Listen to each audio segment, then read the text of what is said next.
Quiet, please.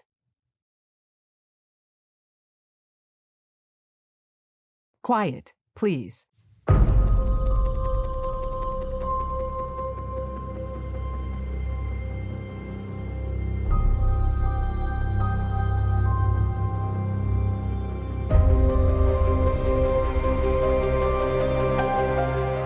Science tells us that the Aurora Borealis, or northern lights, is the phenomenon that results from the interaction between the sun and the Earth's outer atmosphere.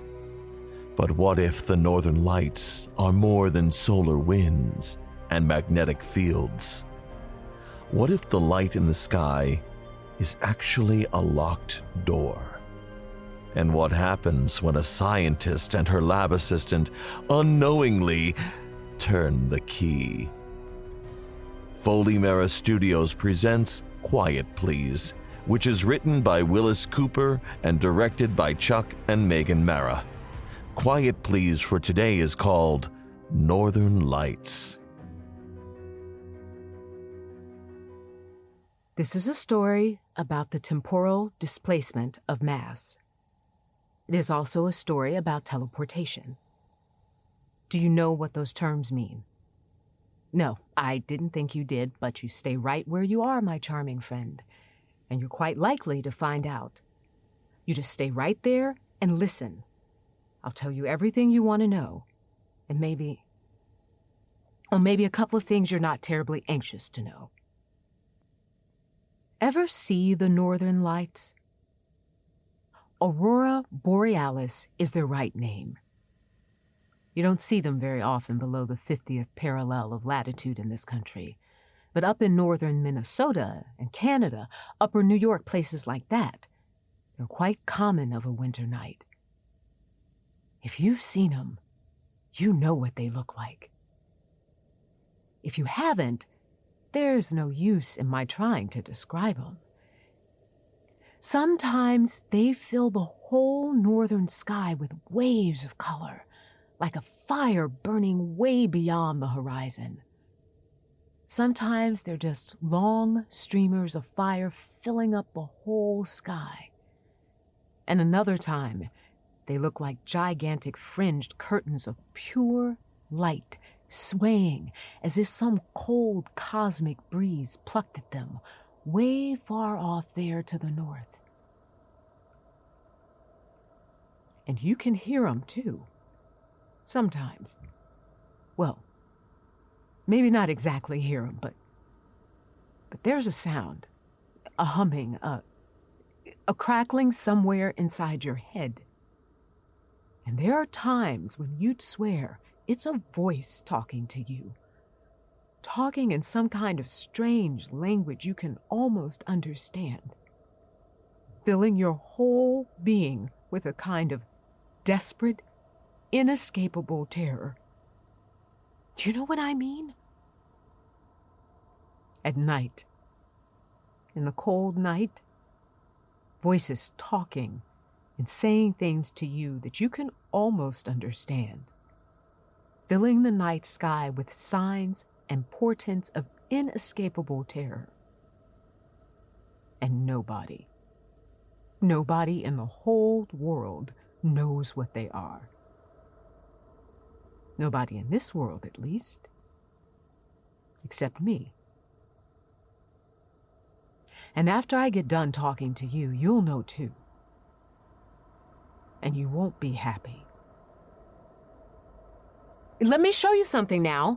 This is from a recording I made on, December 13th, 1948, a little more than a month and a half ago.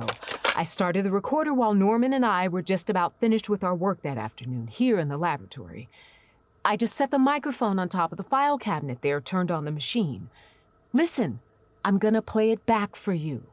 The quality isn't so very good, but you can recognize my voice and Norman's, I think. Here.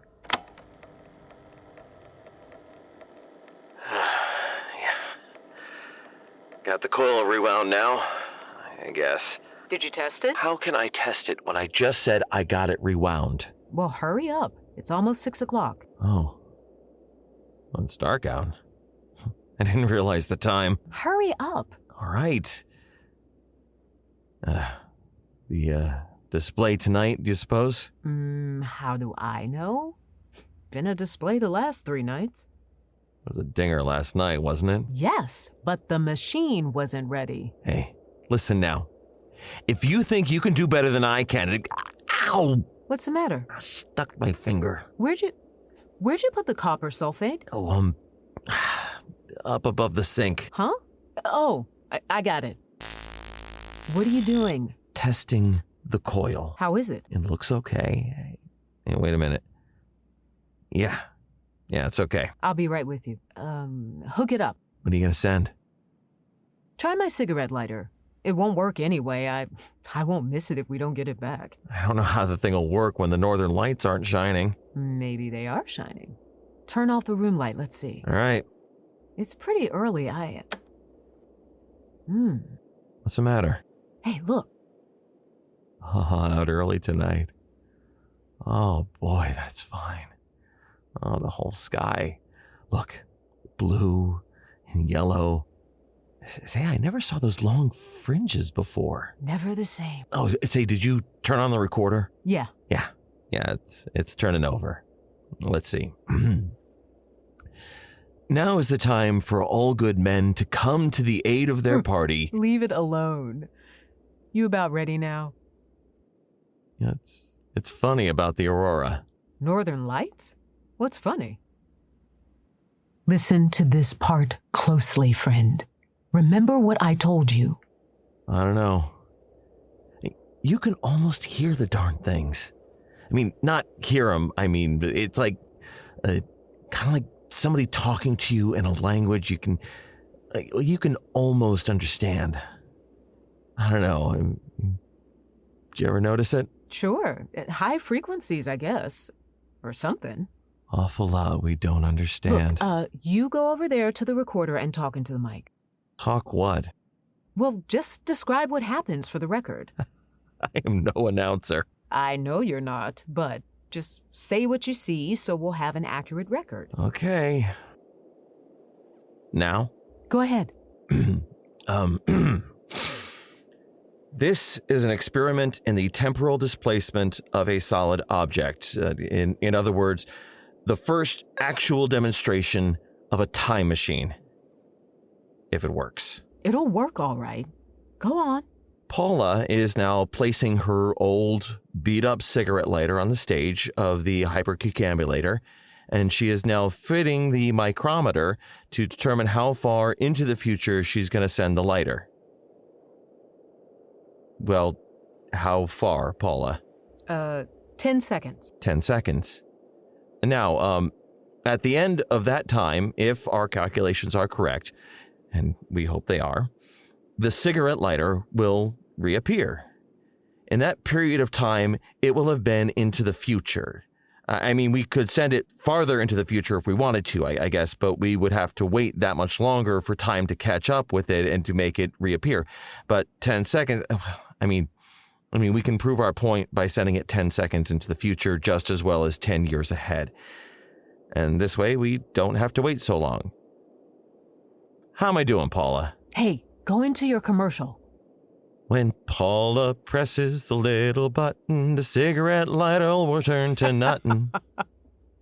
That's not right. It'll be here, but it'll be 10 seconds later. Now listen closely, please. It's going to happen. Yeah. Well, now, Ms. Paula McGilligan, that famous mad scientist, is about to press the big ol' button and send her lighter into the future. You ready, Paula? Here we go. Stand by. Look, Norm! By golly, it is gone. It just disappeared. Bang, like that. Hold your watch up close to the mic, Norm, so it'll record. Yeah, there is no sign of the lighter, and the little stage on which Paula placed it is empty, and it should reappear again in just a second if it really did work. 3, 2, 1. It's back! It's back, Norm! It worked. We made it. Oh man. Let's see if it's all right. Ouch! Now what? The lighter, it's cold, Paula. Here, take it, Paula. Paula, take it. It's freezing cold. Heck! Well, what do you know? The darn thing's like a piece of ice. Where the dickens do you suppose it's been in that 10 seconds? No, wait, friend. That's not the payoff yet. Listen. You said in the future, and... Time's caught up with it. It's back, but... Hey, Paula, look. Where did that come from? What? There, on the stage where the lighter was. Where'd that come from? In the middle of winter. What is it? It's a caterpillar, Paula. A brown and black caterpillar. Well, where do you suppose it came from? It wasn't there. I'll tell you where it came from, Paula. What? It came from the same place where the cigarette lighter went. What? Oh, what are you talking about? Well, feel it, Paula. Feel its fur. See? It's as cold as ice, too. A caterpillar. A little brown and black caterpillar. The kind they call woolly bears. You know, larva of the tiger moth, the Esia isabella. In the dead of winter and cold as ice. Where did it come from? Huh? You want to know? Incidentally, you know, the old-timers say that the woolly bear caterpillar is a weather prophet. If the brown bands on his fur are narrow, there's severe weather ahead. They're wide, it's going to be a mild winter. Maybe. This one, you could hardly see the brown bands. Tough weather ahead, that's what the old-timers would say. But where'd she come from? She wasn't there when we put the cigarette lighter on the stage. When time caught up again, there she was. She? Sure, Isabella. Esia Isabella. I told you, remember? Oh, she was wiggling happily when she arrived from somewhere in the future. But as she warmed up, she seemed to go into a trance, almost a death-like trance. So Norman said, put her in the deep freeze and maybe she'll come to again in the cold. So we put her in the deep freeze. And in half an hour, when we looked in at her, she was wiggling happily. At 10 degrees below zero, friend. Now, can you tie that? My goodness, she should have been frozen solid. Well, nothing special happened for a couple of days.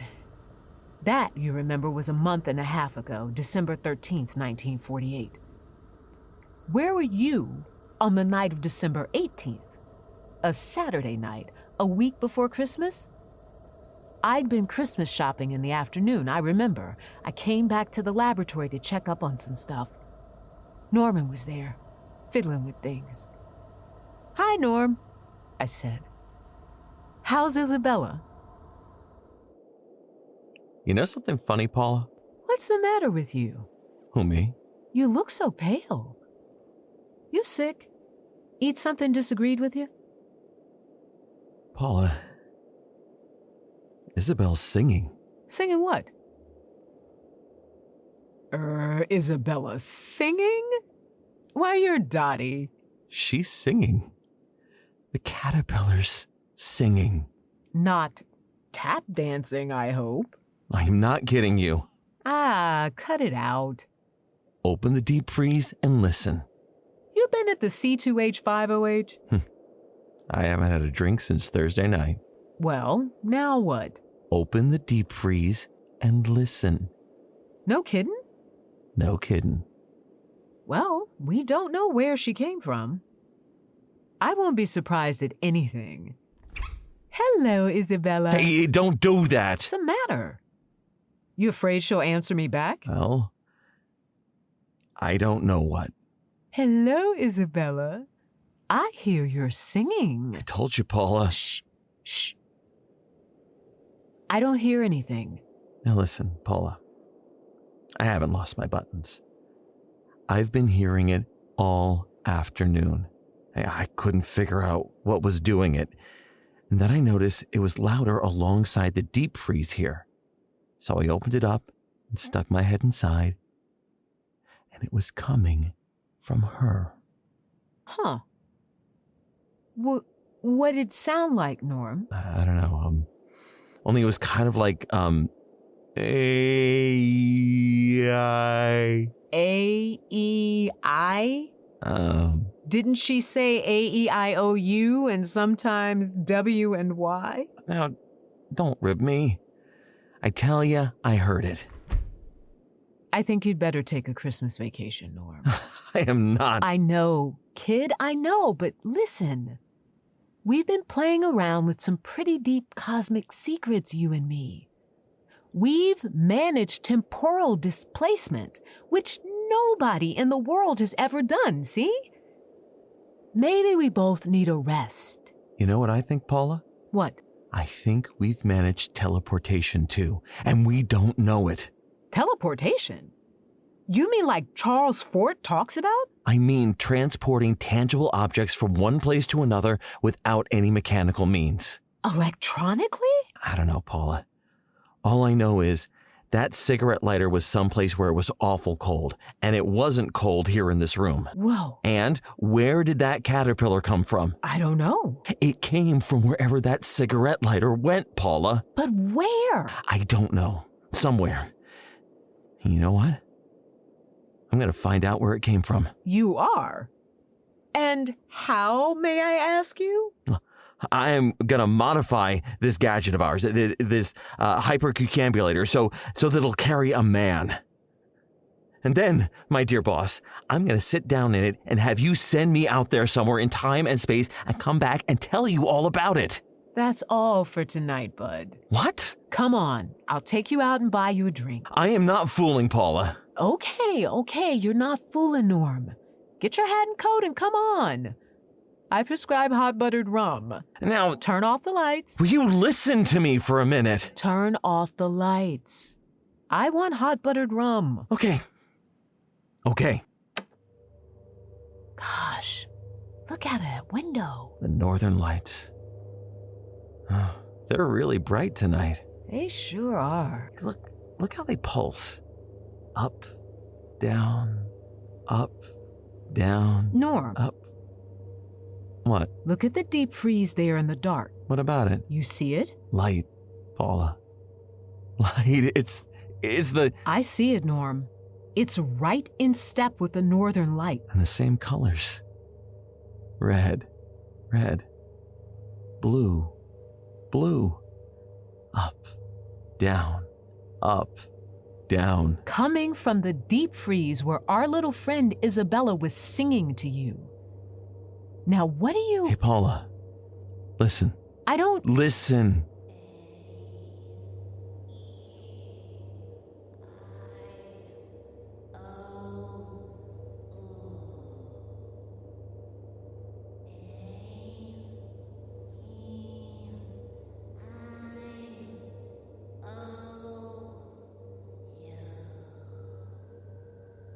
We never did get that hot buttered rum. We stayed there in the laboratory for a long time, listening to the voice of the thing in the box, endlessly repeating, A-I-O.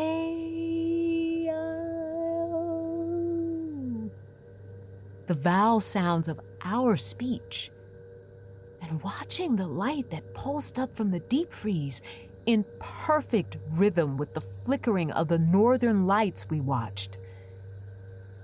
And we thought long thoughts that I don't remember any to tell you now.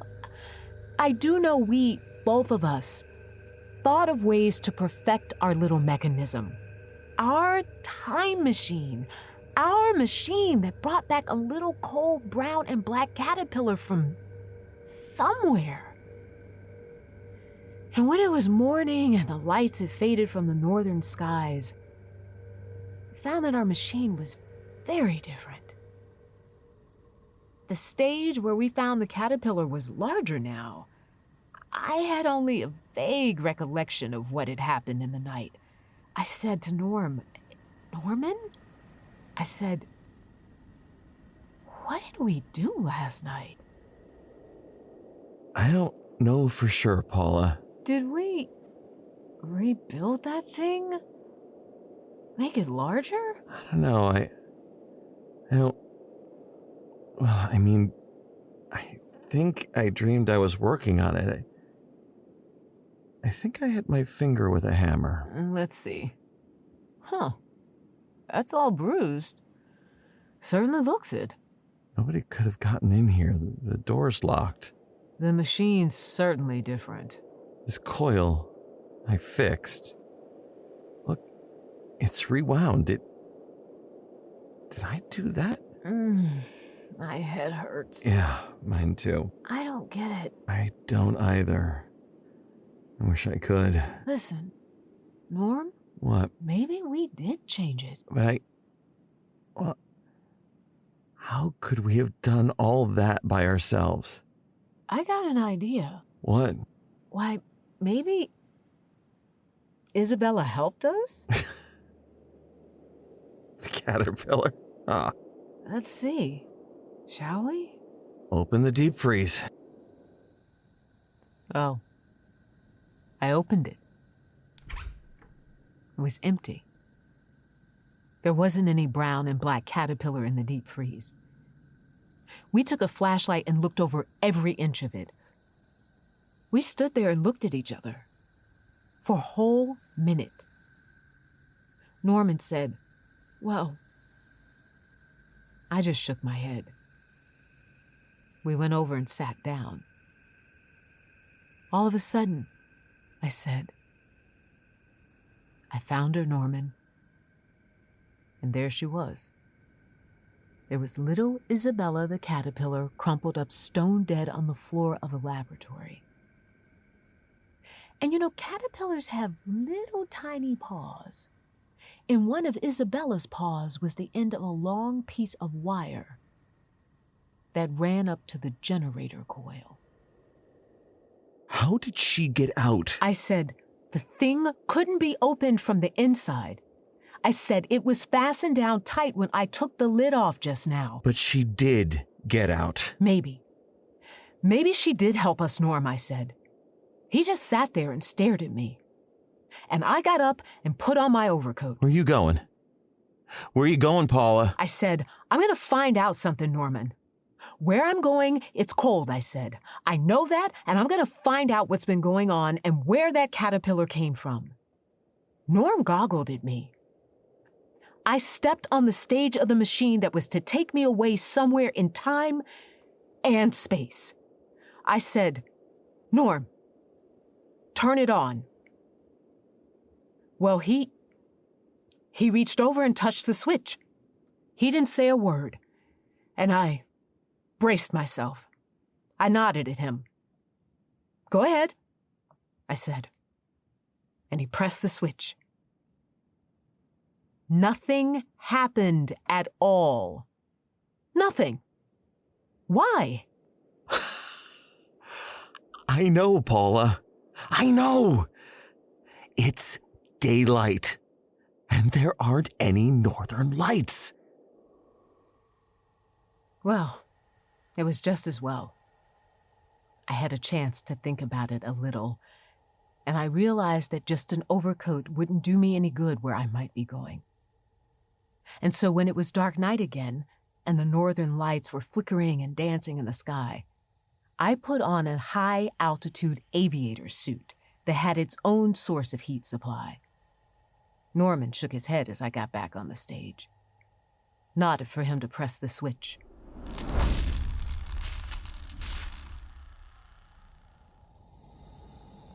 Cold? You've never been cold, friend. Dark? You wouldn't know how dark it can get.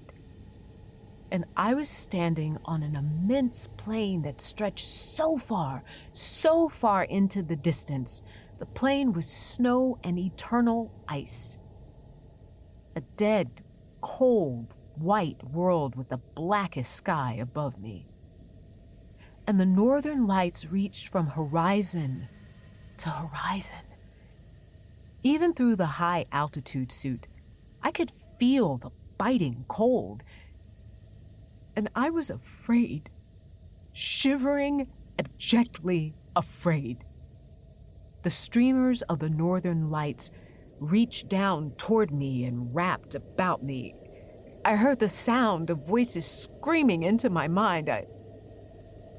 I could understand them. I wished heartily I'd never played around with cosmic forces. They yelled inside the heavy helmet. I yelled, "Norman! Norman, bring me back!" And there was nobody to hear me. No, I don't know where I was. Another planet? Maybe. The North Pole? Maybe. The lights were all around me. Maybe that's where it was, but it was the most terrible, awful, cold, lonely place you could imagine in 100 years. The lights, the flickering northern lights, crawled over me and beat at me. I could almost understand what they were saying. And then, a crash. Sudden blackness. I was standing again in the laboratory I'd left only a few short seconds ago, and Norman was tearing at the fastenings of my suit and beating at me with both hands. I wondered what in the world he was doing until I got the helmet off. He was brushing caterpillars off me. Thousands of cold, freezing cold brown and black Isabella caterpillars. I was in bed for a week or more. I don't know how long. Wherever it was I'd been, I'd nearly frozen to death in those short seconds. And at last, I was able to come back to the laboratory. I sat there that night with Norman, and outside the windows, the northern lights were brighter than they'd ever been before.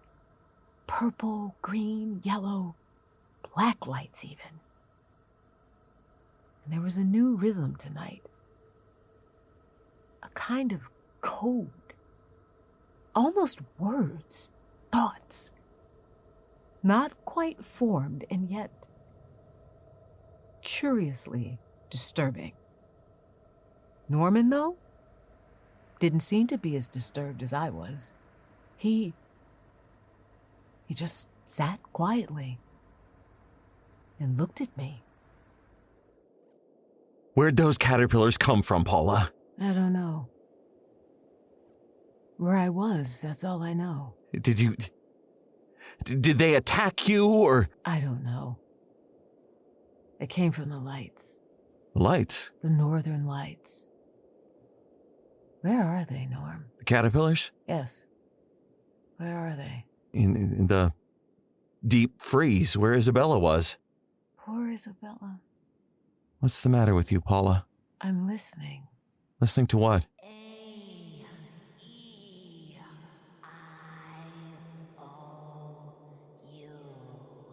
Don't you hear them? I don't hear anything. Don't you?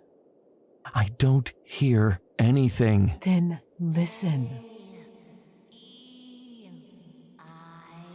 Listen. I don't hear anything. Turn on the recording machine.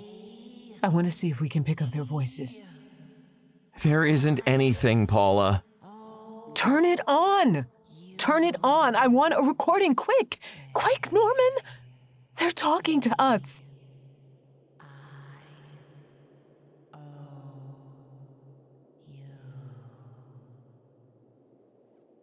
Listen, friend. I want to play you another recording. This is what came out of our tape recorder that night when I was listening to the voices.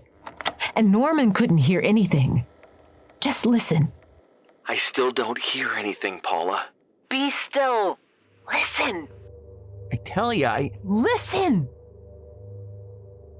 What's that? Look at the deep freeze. Top's coming open. Look at the light around it, Paula. Be quiet. Watch. How did they... Good Lord, look. Caterpillars are coming out, Paula. Look at them. There's millions of them. Be still, Norman. Paula, your voice. Be still, I said. What's the matter with your voice? We want to talk to you. You what? You said we. Why, of course, Norman. We. Who for the... It is Paula's voice, Norman. Paula's voice. But it is not Paula speaking. Listen. A-E-I-O-U. We speak to you. Paula? Not Paula. We, the people of the lights. We from the cold. We are speaking to you with Paula's voice. I tell you that... Paula's voice will tell you what to do when the time comes, Norman. We go to the machine now. Paula's mind is ours for a little time. We go to the machine. The machine that brought us to your world from the world of the lights. Who are you? Who... The people of the lights. To take over this world of yours. Only this world of yours is so hot. We must have the cold world. And we know how to make it cold. What's the matter, Paula? Paula? So hot. No. Quick. Norman, turn on this machine. Send us to places in your world. No, our world. Hurry. So hot. Hurry. So hot. Paula! Hurry! Turn on the machine! That's the end of the recording. No, I don't know. I don't have any recollection of it at all. Well, the recording's there, isn't it? That must be what happened. When I woke up, Norman was gone and there were no caterpillars in the place here. And our machine that took people and things away into time and space, was wrecked. I don't know what became of them. You heard what they said about my voice. They're going to take over this world and make it a cold world. Like the one they came from. Whatever that is, and wherever they went. No, I don't know where they went. Where the machine sent them. I do have ideas. Yes. Are you cold? It's freezing in here. And just, for example, do you read the papers? Look at the newsreels? Did you see the pictures of the snow in Los Angeles? In subtropical Los Angeles, where it hasn't snowed for so many, many years? I wondered about it too. I wonder if anybody saw any brown and black woolly bear caterpillars in Los Angeles.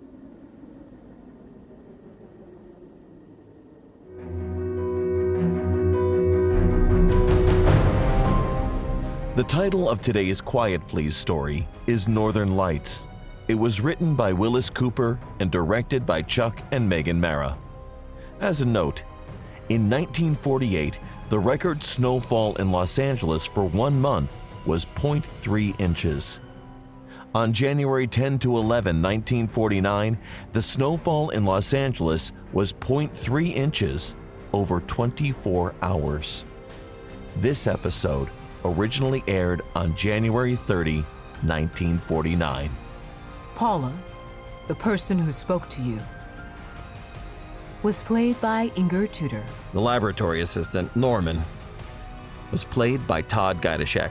The voices of Isabella and her friends was that of Robert Bordelon. This recreation of Quiet Please comes to you from Los Angeles and is produced by Foley Mara Studios.